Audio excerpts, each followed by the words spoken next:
Well, that's us all packed up, ready to leave. Last day in Farnham.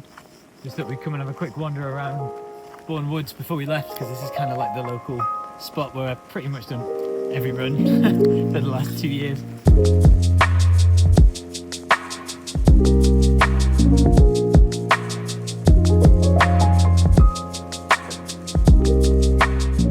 Cars are all loaded up, house is empty. We were just chatting actually how mad it is that pretty much 2 years ago to the day was when I went over to Crans-Montana in Switzerland with like Lewis, my dad, Carl, Justin. It was the first time being back in the mountains since we left Canada, because pretty much gone cold turkey with like no skiing, no trail running, hadn't consumed any mountain related stuff because I was just devastated to have left. And then went to Switzerland, sort of thought, oh, it's been long enough, maybe I would have gotten over it. And just the first jog we did, we ran past like an international school on these amazing trails around this golf course with glaciers, and instantly I just rang Nicola that night and was like, oh yeah, we've got to move back to the Alps. Find a way to get Amelia into school, and we've got to do it before she turns 4, basically, because we didn't want her to start school and then move, and that's pretty much now. It's been 2 years and we literally leave today, and she starts school in Saint-Juria on Lake Annecy in a month's time. And I guess we kind of, well, did it in a way, but we're also just starting, so super excited. Monday started off as it always did with a session from Lewis, which is like the perfect way to start off your week on a Monday morning at 7 a.m. when you can't be bothered. But did 6 by a mile here in the woods, and then a second run and a bit of work and stuff, and then me and Nicola have just been packing up and had a couple of leaving like play dates with Amelia and her friends, and then Joe and Ross and Jack came around yesterday, bought a load of furniture. Nick's been like slowly selling off everything, and now it's literally just loaded into the 2 cars, and we're Folkestone tonight and then driving down over the next couple of days and just unloading into the apartment and start a new chapter. So all right, so it's not just us moving with RunThrough. What are you up to, mate? I'm Looking moving guilty. to the Midlands. Oh, it's class. Where from? From North London. Sweet. Yeah. And that's like a work move. It is a work move, yeah. Lovely. From Exciting stuff. Midlands. And whose house are you living in at the moment? Lewis. What a legend. Lewis and Gemma in the van and Joe's in their house. Nice. Yeah, like he came back the other day and I was like, I don't want to like completely avoid him because that'd be rude, but I don't want to be like sat on his couch drinking out of his favourite mug as he walks through the door either. So, Feet on the table. but no, he's like, obviously as you know, like super kind and very, it's just like very sound. Class. Well, that's all the packing done. Oh, and that is one extremely full car. I'm actually quite proud of it. It's my logistics manager background coming into play. And there's Nicola with an equally stuffed full second car, and we're good to go.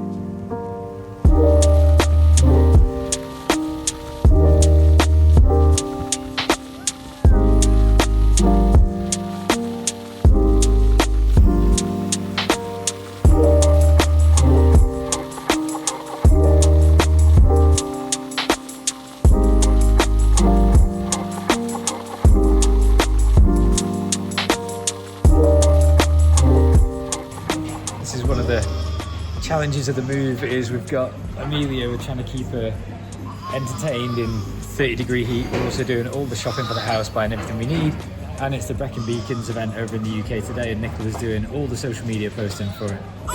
So basically trying to hotspot off my phone, do all the social posting for the event, entertain this little gremlin who's playing very nicely, and buy a house worth of electronics in 35-degree heat. But actually it's pretty nice. Did you have a nice ice cream? Yeah. What flavours? Chocolate and vanilla. Only the best.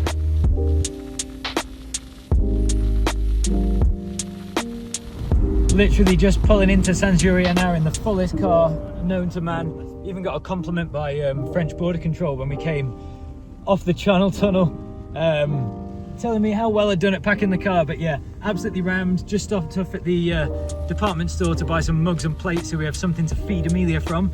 And yeah, just pulling up into town now, gonna head up into the apartment and start unloading. It's been about a 2-day journey to get here, but yeah, finally arrived.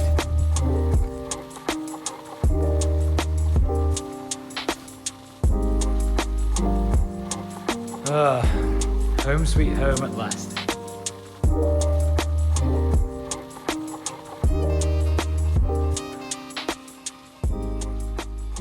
Got a lot of stuff done today. Been a bit of a struggle getting in, like training around the move, trying to keep on top of work. But it was always going to be a bit of a challenge, I suppose. Just got most of the stuff for the apartment now. It's starting to kind of feel a little bit like home.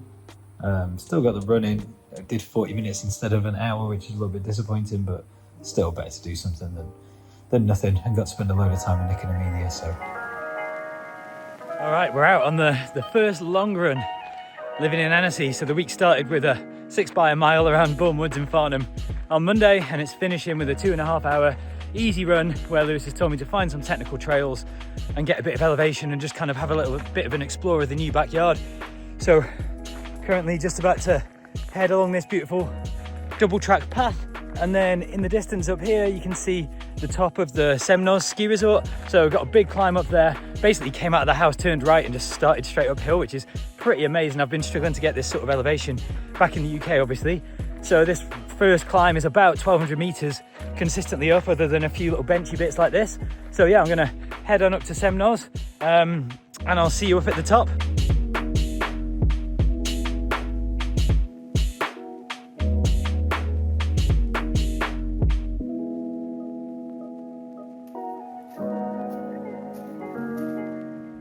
I'm just jogging along. I'm about an hour into this climb now. Came past this big pile of like pine needles and stuff. I wondered, what is it? It's like the biggest anthill I've ever seen. It's absolutely crawling. Look at it, it's massive. Crazy.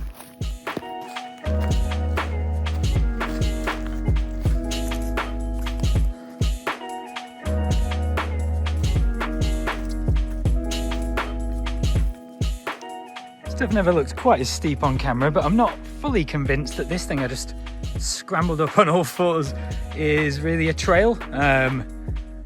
But yeah, not bad views. Definitely a bit sketchy. Onwards and upwards.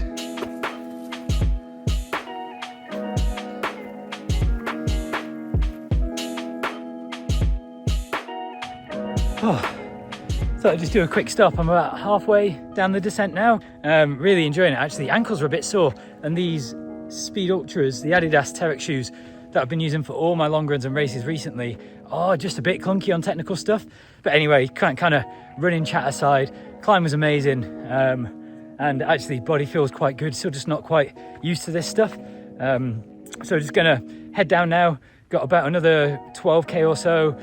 Drop down, back along the cycle path, back home, and then loads of stuff to do this afternoon. I was actually just running along thinking about this logo on my vest, and I think I'll talk a little bit about that when I get home, because we've been talking a lot about brand and identity of a business and of employees and stuff like that at work kind of recently, and it's something I've been thinking about a lot with RunThrough Trails. And I think this brand here, Capra, is one of the first examples of a brand that I encountered that really kind of like spoke to me in that way. So yeah, I'll talk about that a little bit when I get back.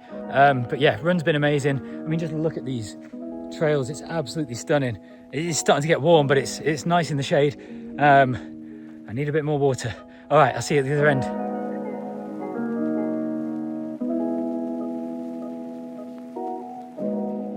All right, welcome to the official headquarters of RunThrough Trails Europe, aka my living room. We're finally in the apartment. We've got the business address all changed over, got internet sorted. It is absolutely rapid. It's been an absolutely massive week getting all moved across. Nick and Amelia have obviously been a huge part of that, and trying to keep Amelia entertained and keep it smooth, because it's a massive upheaval for her moving her to France. She starts in school in Saint-Juria in about 3 weeks time, all in French. So yeah, I mean, it's going to be an amazing adventure for her, and I'd be lying if I didn't say I feel a little bit guilty for kind of imposing it on her, because she's only 4, she didn't really have a say in it. But I know in the long run that she's going to have a life that we are really proud of, and it's going to be for the best.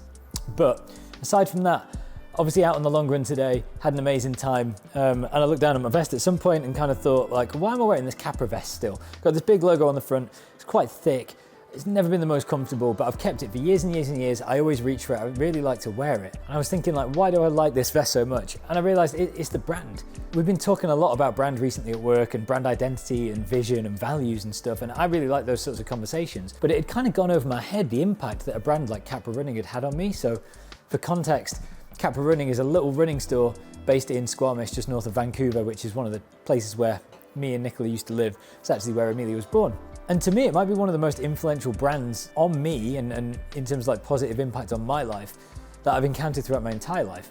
The reason for that is basically Mike Murphy. He's the owner, the founder of the business, him and his business partner Selena, and they don't just sell kit and shoes.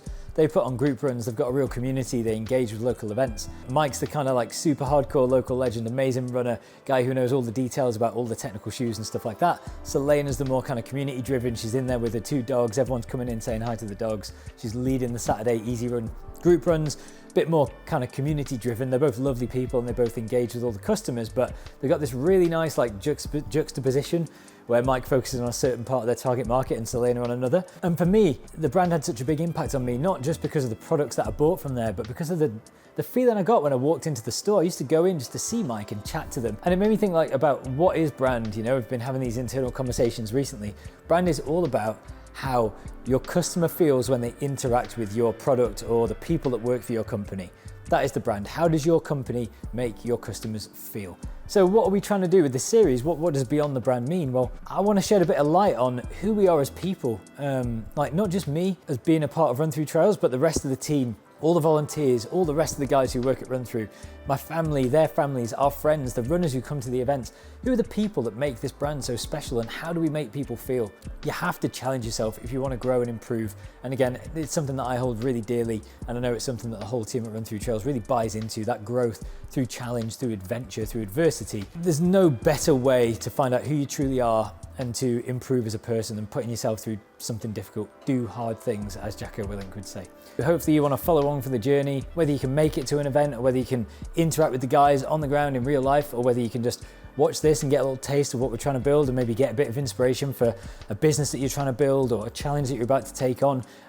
So an amazing little video image pop up on Instagram the other day, and it was Jeff Bezos sat in this grim, like disgusting little office, wires everywhere, proper mess, he's balding, he's got amazon.co.uk like written on this tatty bit of cardboard stuck to the wall, and the caption was, next time you think about giving up on something, look at this image. And it really was just super inspirational. Like huge things can come from humble beginnings, and that's what this is. This is the beginning of a massive journey. Hopefully you want to come along for the ride.